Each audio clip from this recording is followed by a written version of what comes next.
Immanuel Kant ने नैतिकता ethics के क्षेत्र में क्रांतिकारी योगदान दिया, खासकर धर्मनिरपेक्ष नैतिकता को एक मजबूत आधार देने के लिए। उन्होंने ये दिखाया कि नैतिकता ईश्वर या धर्म पर निर्भर नहीं है, बल्कि मानव विवेक और तर्क पर आधारित हो सकती है। नीचे दिए गए 5 प्रमुख बिंदु उस विचार का पूरा सार बताते हैं कि कैसे कांट ने स्वतंत्र इच्छा और नैतिकता के आधार को धर्मनिरपेक्ष रूप से स्थापित किया। 1. नैतिकता का स्रोत विवेक, न कि धर्म। कांट का मानना था कि नैतिकता का स्रोत किसी धार्मिक आज्ञा या दैवी सत्ता की इच्छा नहीं है, बल्कि हर व्यक्ति के भीतर मौजूद विवेक रीजन ही यह तय करता है कि क्या सही है और क्या गलत। इस प्रकार नैतिकता एक आंतरिक दायित्व इनर ड्यूटी बन जाती है, जो हर व्यक्ति को अपने भीतर से अनुभव होता है। 2. स्वायत्तता ऑटोनॉमी, स्वतंत्र इच्छा से कार्य करने की नैतिक अनिवार्यता। कांट के अनुसार नैतिकता का सबसे बड़ा नियम ये है कि हम किसी बाहरी दबाव के कारण नहीं, बल्कि स्वतंत्र इच्छा और नैतिक कर्तव्य की भावना से कार्य करें। नैतिक व्यक्ति वह है जो अपने नैतिक नियम स्वयं गढ़ता है और उनका पालन करता है। 3. कैटेगोरिकल इम्पेरेटिव, नैतिक नियमों की सार्वभौमिकता। ये कांट का सबसे प्रसिद्ध नैतिक सिद्धांत है। वह कहते हैं, ऐसे कार्य करो कि तुम्हारा व्यवहार एक ऐसा नियम बन सके जिसे सभी लोग बिना अपवाद अपनाएं। इसका मतलब, अगर कोई कार्य सभी के लिए नैतिक नहीं हो सकता, तो वह आपके लिए भी नैतिक नहीं है। 4. मनुष्य को उद्देश्य के रूप में देखें, न कि साधन के रूप में देखें। कांट कहते हैं कि किसी भी मनुष्य को केवल उपयोग के वस्तु मीन्स की तरह नहीं देखा जाना चाहिए। हर व्यक्ति एक स्वतंत्र और गरिमामय इकाई डिग्निफाइड बीइंग है और उसका सम्मान स्वयं में ही किया जाना चाहिए। यह विचार नैतिकता को गहराई देता है, खासकर समाज और रिश्तों में। 5. धर्मनिरपेक्ष नैतिकता का प्रभाव आधुनिक मानवाधिकार और संविधान में योगदान। कांट का दर्शन आज के लोकतांत्रिक मूल्यों, मानवाधिकार और नैतिक शिक्षा की जड़ है। उन्होंने ये दिखाया कि एक समाज धर्मनिरपेक्ष लेकिन नैतिक कैसे हो सकता है। उनका ये योगदान आधुनिक संविधान, कानून और नैतिक शिक्षा की रीढ़ बन गया है। यदि आप इन 5 बिंदुओं को गहराई से समझ लें, तो आप कांट की धर्मनिरपेक्ष नैतिकता और स्वतंत्र इच्छा से कार्य करने की पूरी अवधारणा को आत्मसात कर सकते हैं।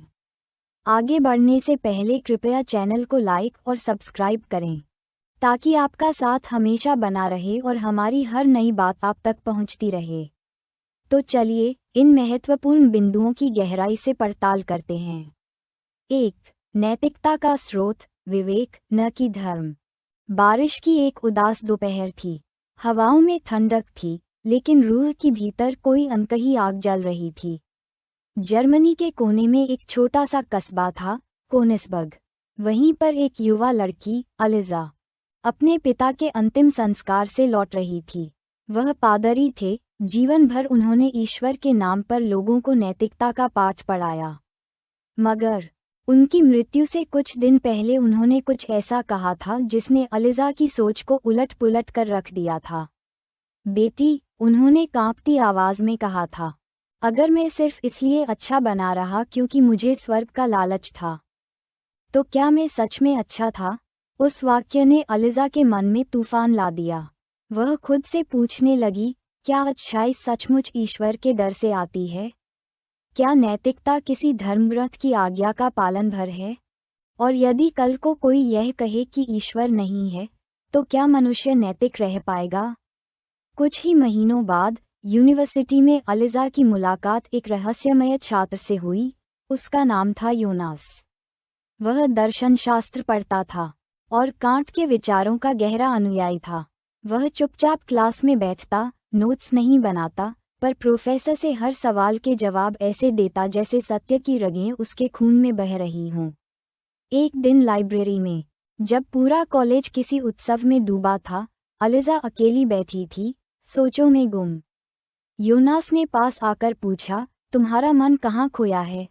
अलिजा ने कहा, मैं सोच रही हूँ, अगर कोई बच्चा बिना किसी धर्म के बड़ा हो, तो क्या वह फिर भी अच्छा इंसान बन सकता है? यूनास मुस्कुराया। यही तो कांट ने कहा था, नैतिकता हमारे भीतर होती है, हमारे विवेक में। धर्म उसका सहारा बन सकता है, लेकिन स्रोत नहीं। स्रोत नहीं? अलिजा ने विस्मित होकर पूछा। हाँ, यूनास बोला, जैसे नदी को जन्म देने वाला पहाड़ होता है, वैसे ही नैतिकता को जन्म देने वाला विवेक है।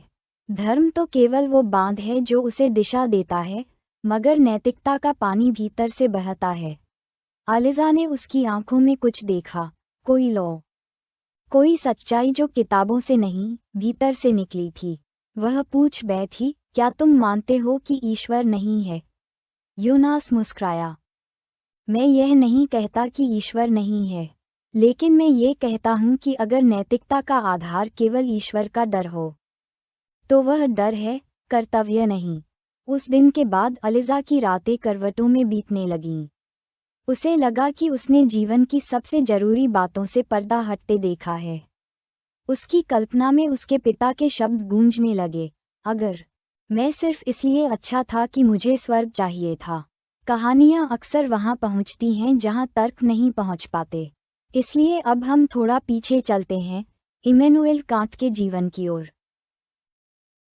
कांट ने 18वीं सदी के जर्मनी में ये देखा कि धार्मिक संस्थाएं नैतिकता पर एकाधिकार जता रही थीं। उनका कहना था, ईश्वर ने ये कहा है, इसलिए यह नैतिक है।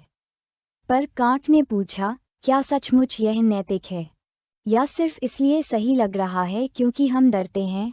उन्होंने कहा, हर व्यक्ति में एक नैतिक विवेक होता है।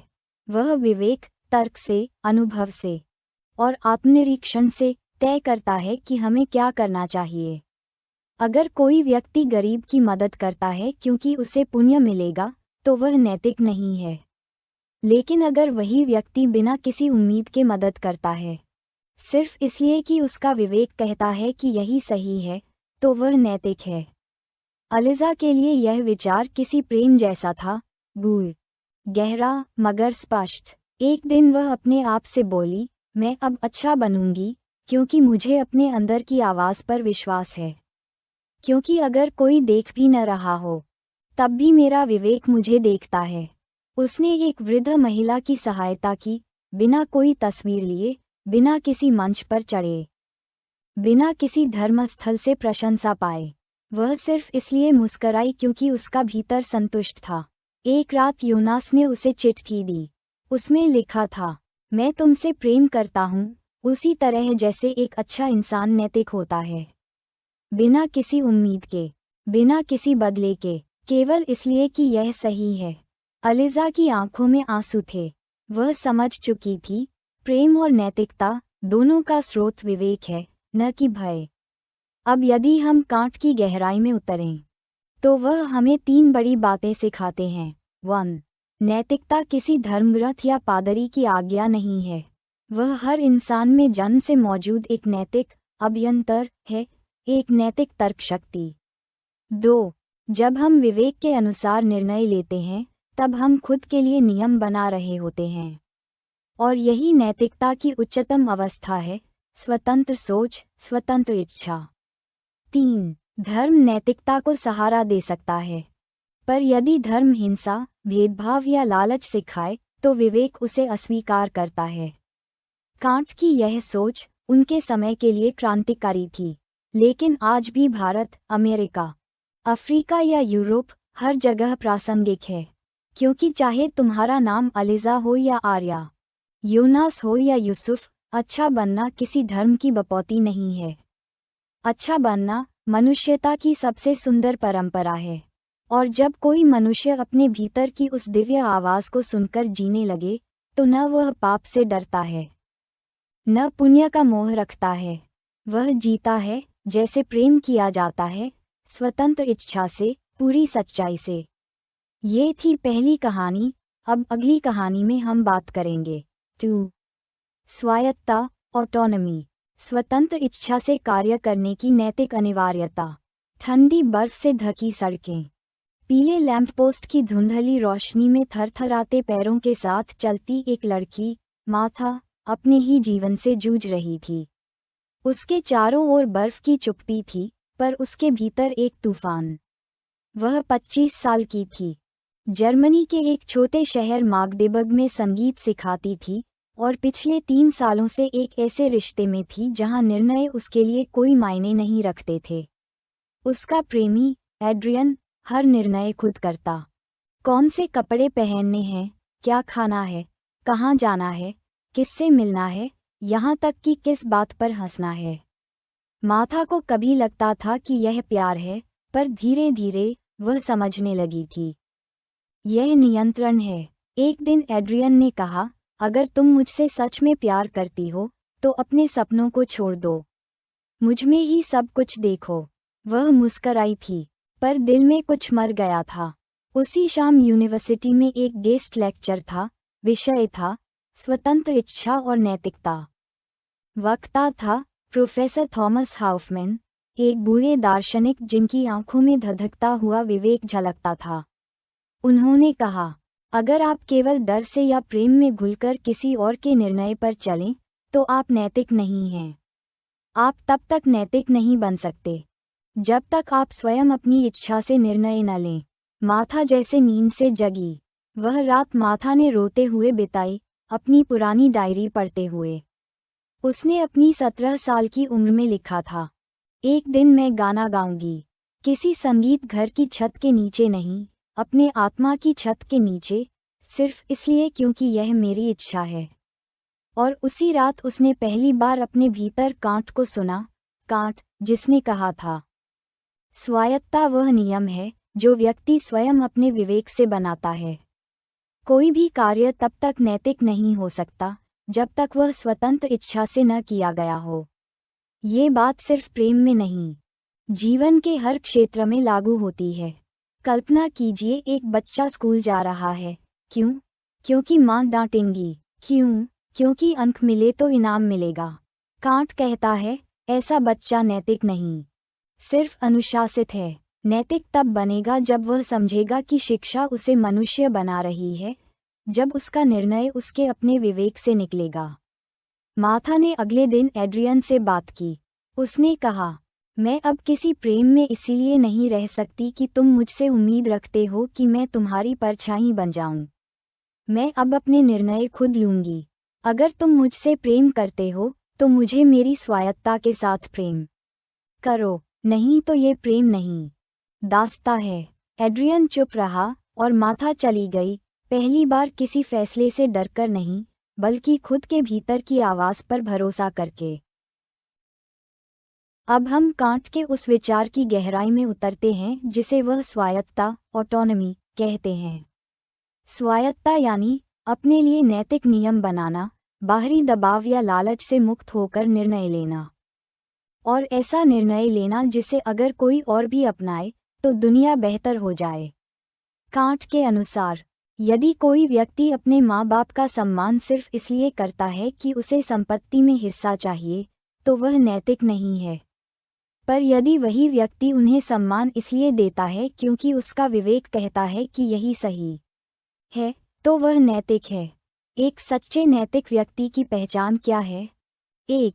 वह निर्णय अपने भीतर से करता है, किसी धर्म, समाज या डर से नहीं।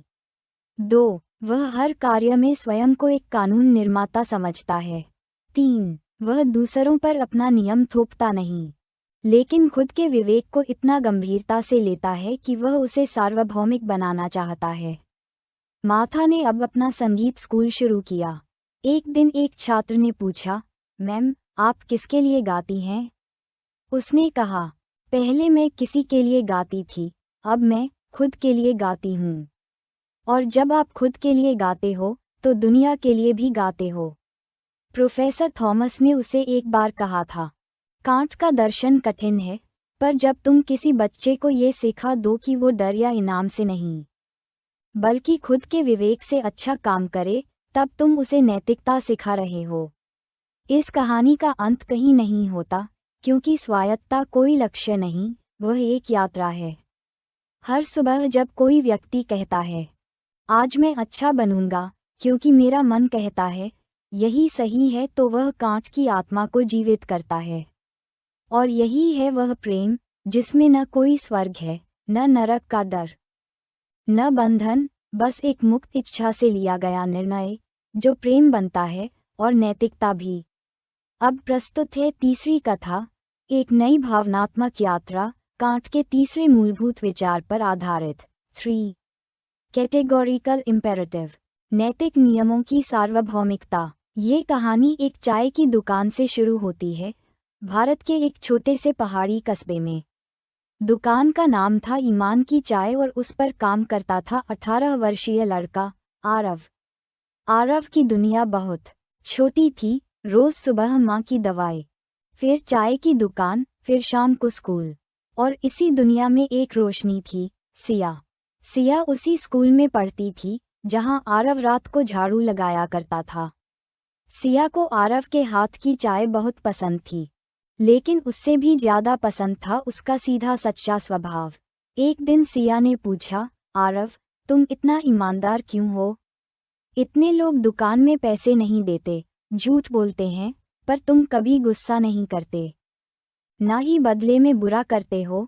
आरव मुस्कुराया, क्योंकि अगर सब झूठ बोलने लगे तो क्या ये दुनिया चल पाएगी?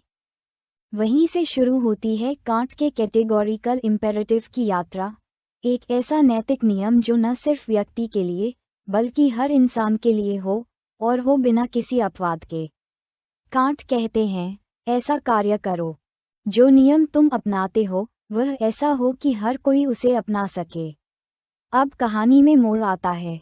एक दिन दुकान पर एक आदमी आया, उसने चुपके से 500 का नोट दिया और कहा, पैसे ज्यादा हैं, बाकी रख लो, बदले में 2 कप चाय रोज फ्री चाहिए। आरव सोच में पड़ गया। पैसा अच्छा था, माँ के ऑपरेशन के लिए जरूरी भी, पर उस रात उसने सिया से पूछा, अगर मैं उसके साथ ये सौदा कर लूं, तो क्या मैं गलत हूँ? सिया बोली, तुम्हारे मन में सवाल आया, इसका मतलब तुम खुद जानते हो कि कुछ ठीक नहीं है।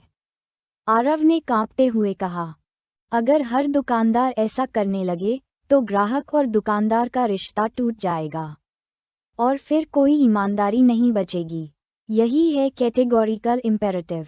कोई नियम तभी नैतिक हो सकता है जब वह ऐसा हो कि हर कोई उसे बिना अपवाद अपना सके। कांट के इस सिद्धांत में 3 मुख्य बातें हैं। 1. सार्वभौमिकता, यूनिवर्सैलिटी, कोई भी नैतिक निर्णय ऐसा होना चाहिए जो सभी के लिए लागू हो सके। अगर तुम चोरी को सही ठहराओ तो सोचो, अगर सब चोरी करने लगे तो क्या होगा? 2. विरोधाभास से बचाव, कॉन्ट्रडिक्शन, कोई ऐसा कार्य नैतिक नहीं हो सकता जिसमें खुद अपने नियम से विरोध पैदा हो। जैसे, मैं झूठ बोल सकता हूँ लेकिन कोई और नहीं, यह नैतिक नहीं, पाखंड है। 3. आत्मसम्मान और दूसरों का सम्मान। यदि हम यह नियम बनाएं कि मैं दूसरों को नुकसान पहुंचा सकता हूं अगर मुझे फायदा हो, तो क्या हम चाहेंगे कि कोई हमारे साथ भी ऐसा करे? आरव ने अगले दिन उस आदमी को पैसे लौटाकर कहा, मैं कोई ऐसा सौदा नहीं कर सकता जो मैं खुद से होने दूं। अगर मैं तुम्हें फ्री में चाय दूं, तो दूसरों से पैसे क्यों लूं? वह आदमी पहले हंसा, फिर चुप हो गया, और फिर बोला, तेरा नाम क्या है बेटा? आरव, असली आरव, जिसका मतलब ही होता है सच्चा। वह चला गया और पीछे एक चिट्ठी छोड़ गया, इस पैसे से अपनी माँ का ऑपरेशन कराओ। तुमने मुझमें कुछ बदल दिया। सिया ने कहा, कभी सोचा था कि तुम्हारा एक ईमानदार, ना किसी का, हाँ, बदल देगा? आरव ने सिर झुकाया। उसे अब समझ आ चुका था, ईमानदारी एक आदत नहीं, एक नैतिक नियम है, और ऐसा नियम जिसे हर इंसान अगर अपनाए तो दुनिया बदल सकती है। अब हम कांट के दर्शन की गहराई में उतरते हैं। कैटेगोरिकल इम्पेरेटिव का मतलब है, मैं कोई ऐसा नियम बनाऊं जिसे अगर हर इंसान मान ले तो दुनिया में नैतिकता बचे। उदाहरण के लिए, अगर मैं कहूं, जरूरत हो तो झूठ बोलना सही है, सोचो, अगर सभी ऐसा करने लगे तो क्या कोई किसी पर भरोसा करेगा? अगर मैं कहूं, गरीब को मारना ठीक है अगर वो आपकी चीज चुराए, सोचो, अगर हर अमीर ऐसा करने लगे तो क्या न्याय बचेगा? कांट का ये दर्शन हमें कहता है, नैतिकता निजी लाभ नहीं, सार्वभौमिक न्याय है। अगर तुम्हारा व्यवहार सबके लिए नियम बन सके तभी वह नैतिक है। आरव ने अपने जीवन में ये बात आत्मसात कर ली थी। वह चाय बनाता था, लेकिन उसमें वो स्वाद था जो नैतिकता से आता था। सिया ने उसे एक दिन कहा, अगर कभी किताब लिखो तो उसका नाम क्या होगा? आरव ने हंसते हुए कहा, जो सबके लिए हो, वही मेरे लिए भी हो। यही है मेरा धर्म। इस कहानी का अंत भी एक नए आरंभ की तरह है, क्योंकि हर बार जब कोई बच्चा, कोई दुकानदार, कोई नेता, कोई प्रेमी किसी कार्य को ये सोचकर करता है, अगर सब ऐसा करें तो क्या होगा, तो वह कांट को जिंदा करता है, उसकी आत्मा को, उसके दर्शन को और मानवता को। अब प्रस्तुत है चौथी कथा, कांट के चौथे सिद्धांत पर आधारित एक और प्रेम से बुनी, भावनात्मक, गहराई से भरी यात्रा। 4. मनुष्य को उद्देश्य के रूप में देखें, न कि साधन के रूप में। ये कहानी दिल्ली की गलियों से शुरू होती है। भीड़, ट्रैफिक, हसरतें और हवाएं सब दौड़ रही थीं। पर एक चीज धीरे धीरे मर रही थी, एक लड़की का आत्मसम्मान। उसका नाम था अनया। अनया कॉर्पोरेट ऑफिस में काम करती थी। सब कुछ था उसके पास, नौकरी, चमकते कपड़े, बड़ी बिल्डिंग का आईडी कार्ड और बैंक में मोटी तनख्वाह। पर जो चीज नहीं थी, वो थी इंसान की तरह देखे जाने की भावना। उसका बॉस मृदुल उसे हमेशा एक परफॉर्मर कहता था, कभी इंसान नहीं।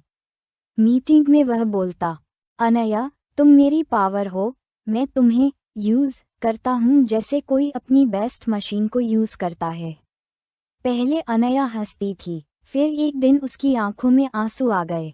वो समझ गई थी, वह इंसान नहीं, साधन बन चुकी थी। उसी शाम वह अपनी पुरानी दोस्त श्रेया से मिलने गई। श्रेया फिलॉसफी पढ़ा रही थी यूनिवर्सिटी में, और उस दिन वह कांट के विचारों पर लेक्चर की तैयारी कर रही थी। अनया उदासी से बोली, क्या कोई दर्शन ऐसा है जो मुझे फिर से खुद को इंसान मानने में मदद कर सके? श्रेया ने मुस्कराकर कांट की किताब उसके सामने रखी। पन्ने पर लिखा था, किसी भी मनुष्य को कभी भी केवल साधन की तरह उपयोग मत करो, उसे एक साध्य समझो, स्वयं में मूल्यवान। अनया की आंखें उस वाक्य पर टिक गईं। उसने धीरे धीरे पूछा, क्या इसका मतलब ये है कि मुझे केवल उपयोग की वस्तु नहीं समझा जाना चाहिए? श्रेया ने कहा, हाँ, तुम्हारा मूल्य इस बात में नहीं है कि तुम किसी के लिए क्या कर सकती हो, तुम्हारा मूल्य इस बात में है कि तुम खुद में क्या हो। कांट के इस सिद्धांत का मूल ये है, 1. हर इंसान अपने आप में एक लक्ष्य है, कोई जरिया नहीं। 2. किसी को प्रेम, आदर, व्यवहार या व्यवहारिकता में ऐसे देखो जैसे वह कोई वस्तु नहीं, एक पूरी दुनिया है। 3. जैसे तुम खुद को केवल यूज किए जाने से बचाना चाहते हो, वैसे ही दूसरों को भी इस्तेमाल होने से बचाना नैतिक जिम्मेदारी है। कुछ दिन बाद ऑफिस में एक मीटिंग थी। मृदुल ने फिर वही कहा, अनया तुम मेरी एसेट हो, जैसे कार, जैसे मशीन, यू है डिलीवरेबल। अनया खड़ी हुई, उसके हाथ कांप रहे थे, पर इस बार उसका दिल शांत था। उसने कहा, सर, मैं कार नहीं हूँ, मैं अनया हूँ, जिसकी भावनाएं हैं, जिसकी सीमाएं हैं और जिसका मूल्य सिर्फ काम से नहीं, उसकी इंसानियत से है। पूरा ऑफिस चुप। वह बाहर निकली, पहली बार डर कर नहीं, बल्कि सम्मान के लिए लड़कर। अब कहानी आपको कांट की दुनिया में ले जाती है।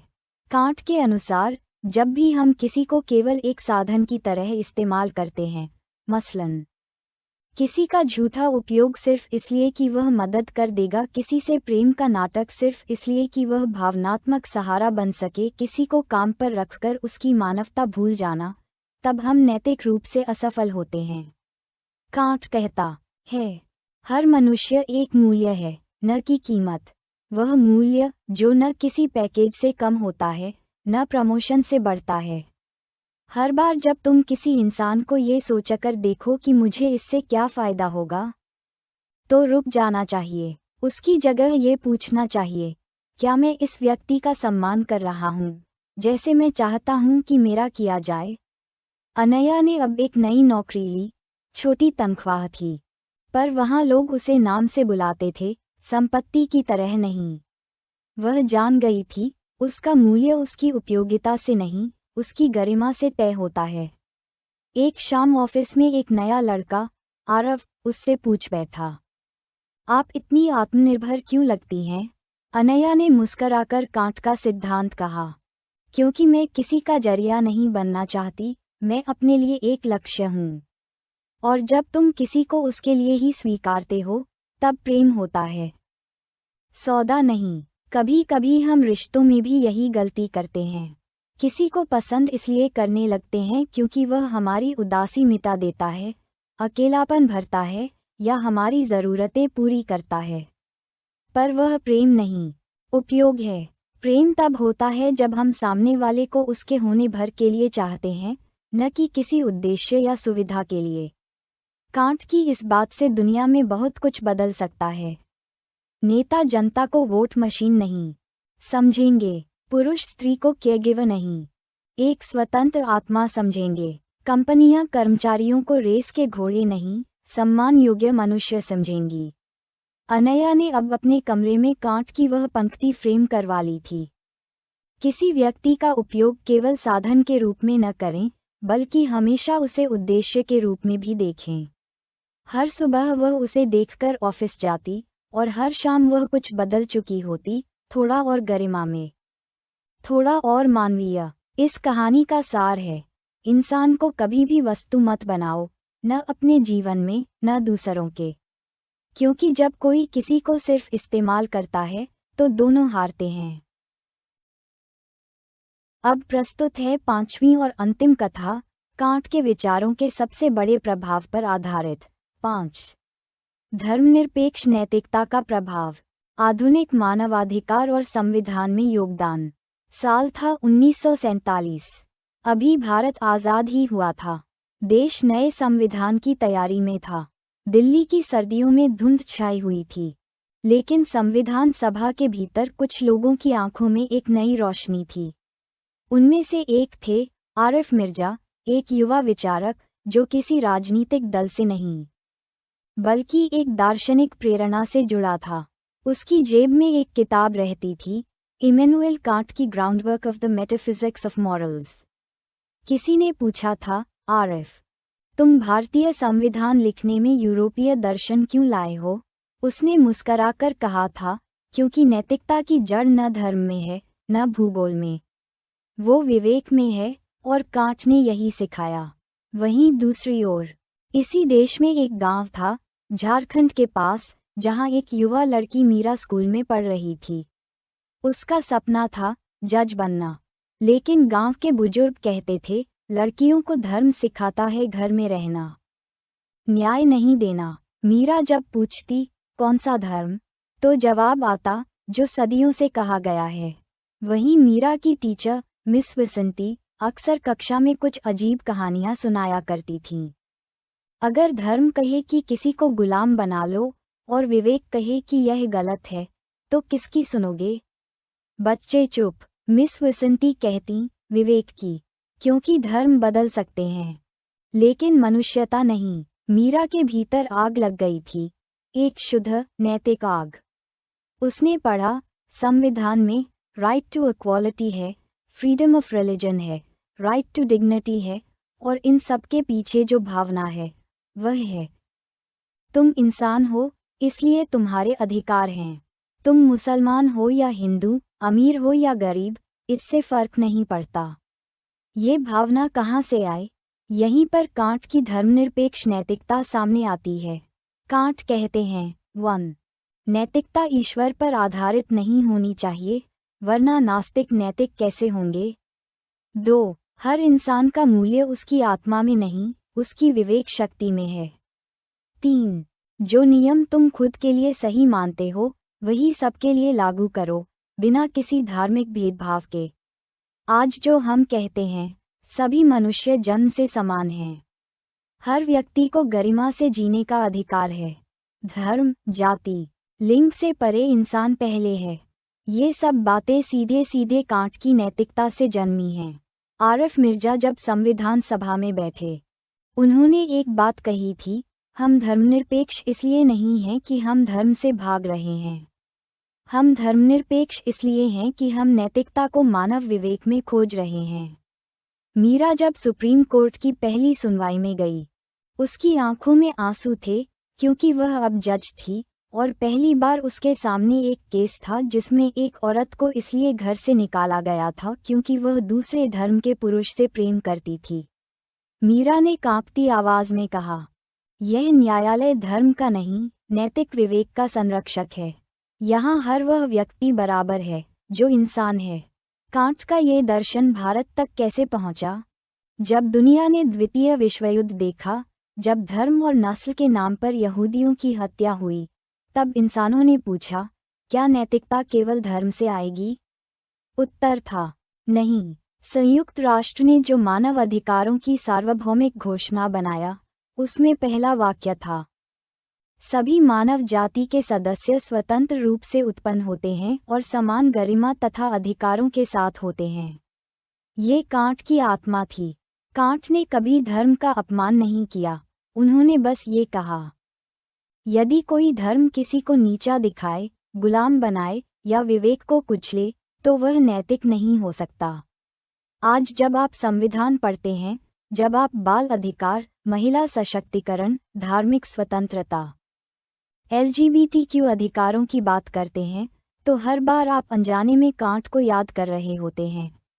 मीरा एक दिन किताब लिखती है, विवेक का संविधान, उसमें वह लिखती है, मैं जज इसलिए नहीं बनी क्योंकि धर्म ने मुझे इजाज़त दी, मैं इसलिए बनी क्योंकि मेरा विवेक मुझे कहता रहा, इंसान पहले है, बाकी सब बाद में। धर्मनिरपेक्ष नैतिकता का अर्थ है, तुम ईश्वर में भरोसा रखो या न रखो, नैतिक हो सकते हो। तुम किसी भी जाति धर्म के हो, तुम्हारा विवेक तुम्हारी नैतिकता का आधार है।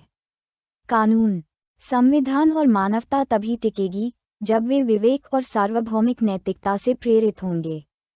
कांट की शिक्षा हमें ये सिखाती है, जब हम खुद के भीतर उत्तर खोजते हैं, तो हमें धर्म की जरूरत नहीं, विवेक की जरूरत होती है। मीरा कोर्ट से बाहर आती है, वहाँ भीड़ में एक पोस्टर है, मानवता ही धर्म है। वह मुस्कराती है, क्योंकि वह जानती है, कांट मरा नहीं है, वह हर विवेकशील हृदय में जीवित है। इमैनुएल कांट का नैतिक दर्शन एक ऐसी रोशनी है जो धर्म, जाति, लिंग और समय की सीमाओं से परे जाकर मनुष्यता को केंद्र में रखता है। उनका ये दर्शन हमें याद दिलाता है कि अच्छा होना केवल ईश्वर का भय या स्वर्ग की इच्छा नहीं है, बल्कि अपने विवेक और अंतरात्मा की सच्चाई पर चलना है। कांट कहते हैं कि नैतिकता का स्रोत धर्म नहीं, बल्कि विवेक है। जब एक व्यक्ति केवल इसलिए अच्छा व्यवहार करता है क्योंकि उसका दिल कहता है, यही सही है, तब वह सच में नैतिक होता है। किसी इनाम या सजा के डर से किया गया कोई भी कार्य नैतिक नहीं, केवल व्यवहारिक होता है। दूसरा महत्वपूर्ण स्तंभ है स्वायत्तता, यानी स्वतंत्र इच्छा से निर्णय लेना।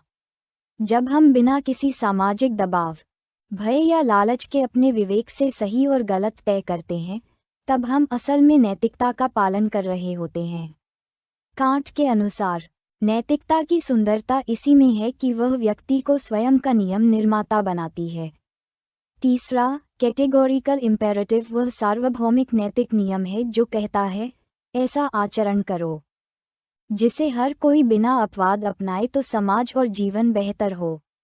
ये सिद्धांत हमें हर निर्णय से पहले एक सवाल पूछने को कहता है, अगर सब ऐसा करें तो क्या ये दुनिया जीने लायक बचेगी? अगर उत्तर नहीं है, तो वह कार्य नैतिक नहीं हो सकता। चौथा, कांट कहते हैं, कभी भी किसी भी व्यक्ति को केवल साधन के रूप में मत देखो। हर व्यक्ति स्वयं में एक लक्ष्य है। जब हम किसी से प्रेम, सम्मान या व्यवहार करते हैं, तो हमें यह नहीं देखना चाहिए कि वह हमारे लिए क्या कर सकता है, बल्कि ये देखना चाहिए कि वह स्वयं में कौन है। यही मानव गरिमा का सम्मान है। अंततः इन सभी सिद्धांतों का प्रभाव आज की आधुनिक नैतिक व्यवस्था, मानवाधिकार और धर्मनिरपेक्ष संविधान में स्पष्ट रूप से दिखता है। आज जब हम कहते हैं कि सभी मनुष्य समान हैं, हर किसी को गरिमा से जीने का अधिकार है, यह कानून सबके लिए एक जैसा है, तो हम अनजाने में कांट की नैतिक आत्मा को जीवित रखते हैं। कांट हमें ये सिखाते हैं कि धर्म जरूरी नहीं कि नैतिक हो, लेकिन नैतिकता बिना विवेक के अधूरी है। उनका दर्शन एक प्रेम की तरह है, जो किसी स्वार्थ से नहीं, केवल सच्चाई और सम्मान की भावना से उत्पन्न होता है। इसलिए यदि मनुष्य को अच्छा बनना है, तो उसे बाहर नहीं, अपने भीतर झांकना होगा। धर्म का शोर नहीं, विवेक की मौन पुकार ही असली नैतिकता है। कांट का संदेश सीधा है, अच्छा बनो, क्योंकि यह अच्छा है, और क्योंकि तुम इसे खुद के लिए भी चाहो। धन्यवाद। यदि आप हमारी मेहनत की सराहना करते हैं तो कृपया इस पोस्ट को लाइक और शेयर करें, और हमारे इस चैनल को सब्सक्राइब करें।